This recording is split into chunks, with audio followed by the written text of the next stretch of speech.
ఒక తండ్రి కుమారుని తీసుకొచ్చారు. అయ్యా ఈడు తరచుగా అగ్నిలోని నీటిలో పడిపోతున్నాడు, ఎప్పటి నుంచి వచ్చిందండి ఆడు పుట్టిన కాడి నుంచి ఇలాగా ఉంటున్నాడు అంటే, ఇదిగో నీ వల్ల నీ శిష్యుల దగ్గరికి తీసుకెళ్ళవయ్యా, వారి వల్ల ఏం కాలేదు, నీ వల్ల కూడా ఏమన్నా అవుతే మా మీద కనికరపడమంటే, ఇదిగో నీకు నమ్మడం చేతనైతే నమ్మే నాకు సమర్థము సాధ్యమైన దేవునికి స్తోత్రం. మన దేవుడు సత్తా లేని దేవుడు కాదు, చేతకాని దేవుడు కాదు, అసాధ్యాన్ని సాధ్యం చేసే దేవుడు అని చెప్పడానికి మేము రుజువు. ఉప్పాళ్ళలో దిక్కు దారి లేని పరిస్థితిలో యేసు దగ్గరికి వచ్చాం. మేము మా భార్యకి పాస్టర్ గారికి పిల్లలు పుట్టరన్నాడు. ఒక బాబు లోకంలో ఉండగా పుట్టాడు, మా లోకంలో ఉండగా పుట్టాడు. ఆ బాబు చనిపోయాడు. ఇంకా మేము ప్రభు దగ్గరికి రాలేదు. ఆ తర్వాత ప్రభు దగ్గరికి వచ్చాము. డాక్టర్ ఎంబీబీఎస్ డాక్టర్ శాస్త్రంలో చెప్పాడు, ఈమెకి పిల్లలు పుట్టరు అని చెప్పారు. ఆ కడుపులో నుంచే దేవుడు 3 బిడ్డలు ఇచ్చాడు. వెనకాల బాబు చనిపోవు, ఇతనికంటే పెద్ద ఆయన ఒక అన్నాడు, ఒక పాప ఉంది, అందరూ దేవుని చాలా ఉన్నారు. అసాధ్యం. డాక్టర్ అన్నాడు, ఈమె కడుపుని మరలా బిడ్డలు పుట్టడం కాదు, అద్దోళ్ళ ఇంటి దగ్గరే ఉండడానికి పనిచేయదు అన్నాడు.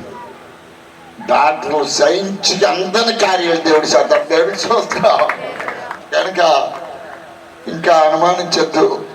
నమ్మడం మీకు చేతనైతే ఈ కడపాలలో ఇదిగో ఈ గ్రామంలో ఉన్నా, నీవే పరిస్థితిలో బంధించబడి ఉన్నా, ఏ సరళి ఉన్నా, ఏ బంధకాల్లో ఉన్నా, నిన్ను రక్షించడానికి ఆయన వచ్చాడు. సరళ ఉన్న వారికి విడుదల, ఇదిగో సీఎంలో దుఃఖించే వారికి ఉల్లాసవస్త్రం, సంతోషాన్ని ప్రకటించడానికి వచ్చాడు. ఈ మధ్యాహ్నము దేవుని మాటని వింటే నీ బంధకం ఏదైనా, నీకుండే సరేదైనా, నీ బంధకాలు ఎలాంటివైనా విడిపించడానికి నేను ప్రకటించే యేసు సమర్థుడు. ప్రతివాడు దేవుళ్ళుగా వచ్చిన వాళ్ళందరూ భూలోకంలోకి వచ్చారు. చనిపోవడంతో వారి చరిత్ర అయిపోయింది. ఎవరికైనా సమాధి, ఖాళీ సమాధి ఉందా ప్రపంచంలో?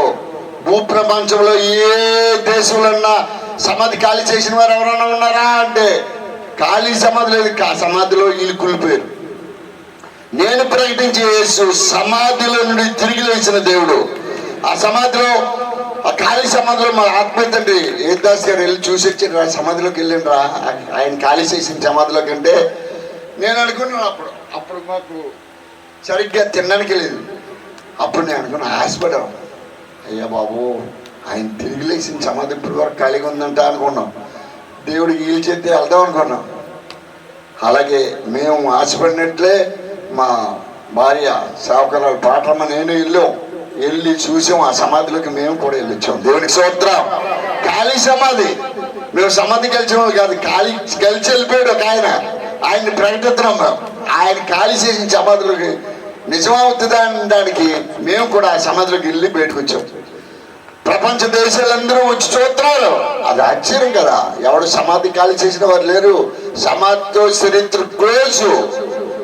సమాధి తిరిగి లేచిన దేవుడు ఆయన. నేను ప్రకటించే యేసు నీ పరిస్థితి, నీ బంధకాలు ఏ పరిస్థితి అయినా అన్నిటి నుంచి నిన్ను విడిపించి విమోచించి ఆయన రాజ్యానికి నిన్ను చేర్చడానికి ఆయన దిగొచ్చాడు. మనం చూసిన దేవుడు, మనకి సాయం చేసే దేవుడు, మనతో నిబంధన చేసిన దేవుడు. నీ నిబంధన నీ నోటి నుండి, నీ మీద ఉన్న నీ ఆత్మ, నా ఆత్మ నీ పిల్లల మీద, నీ పిల్లల మీదగా ఈ కాలం మొదలుకొని సదాకాలం కూడా ఉంటుందని చెప్పిన దేవుడు నమ్మదగిన వాడు. ఆయనే యేసు, ఆయనే ప్రకటించే యేసు. ఆయన దగ్గరికి రా. నీ బంధకం ఏదైనా, నీ బాధ ఏదైనా, నీ కష్టం ఏదైనా, వ్యాధి ఏదైనా, యేసు నిన్ను విడిపించడానికి సమర్థుడు. ఆ గొప్ప దేవుడి దగ్గరికి రా. ఆయన నిన్ను వెంబడించు. ఆయన నిన్ను గొప్ప చేస్తాడు, విడిపిస్తాడు, విమోచిస్తాడు. దేవునికి స్తోత్రం. కనుక సందేహించొద్దు. మేము చూసాము, మా దగ్గరికి మేము వెళ్ళే యేసు దగ్గరికి ఈ భాగ్యం పొందాం. నువ్వు ఎక్కడైనా ఉండి నిరాశలో ఉంటే రా, ఈ మధ్యాహ్నం రా యేసు దగ్గరికి. ఆయన ఇచ్చే రక్షణ పొందుకో. ఆ రక్షణకి ఎలకట్టలేవు. ఆయన ఇచ్చే సంతోషం ఈ డబ్బిచ్చే సంతోషంలో ఉండదు. ఆయన సన్నిధిలోనంట సంపూర్ణ సంతోషం ఉంది. దేవుడికి స్తోత్రం. నీవు ఆయన సన్నిధిలో నాటబడితే వర్తెళ్ళిపోతావు. ఆయన సన్నిధిలో నాటబడిన అనుభవానికి రావాలి. కనుక దేవుని బిడ్డ నువ్వు ఎవరైనా సరే, ఏ స్థితిలో అయినా సరే, ఎలాంటి బంధకాలైనా సరే నా దేవుడు విడిపిస్తాడని, నా దేవుడు యేసు సమాధిని కలిసిన దేవుడని ప్రకటిస్తా ఉన్నాను. ఈ మధ్యాహ్నం నువ్వు ఎవరైనా సరే, ఎక్కడున్నా సరే, నీ బాధ ఏదైనా సరే, నీ కష్టం, నీ సరసాలు, నీ బంధకాలు ఏవైనా సరే విడిపించడానికి ఒకప్పుడు నన్ను విడిపించాడు. సహోదరి సహోదరుడా, నువ్వు ఎక్కడుండి ఇదిగో నీ బంధకాలు అలాంటివి నిన్ను కూడా విడిపించడానికి ఆయన సమర్థుడు.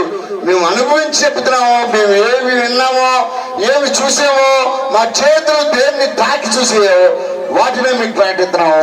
అట్టి కృప ఈ గ్రామానికి, ఇక్కడ ఉన్న మా ప్రియులందరికీ దేవుడు దయచేయాలని ఆసక్తి నా మాటలు ముగిస్తా ఉన్నాను. దేవునికి స్తోత్రం.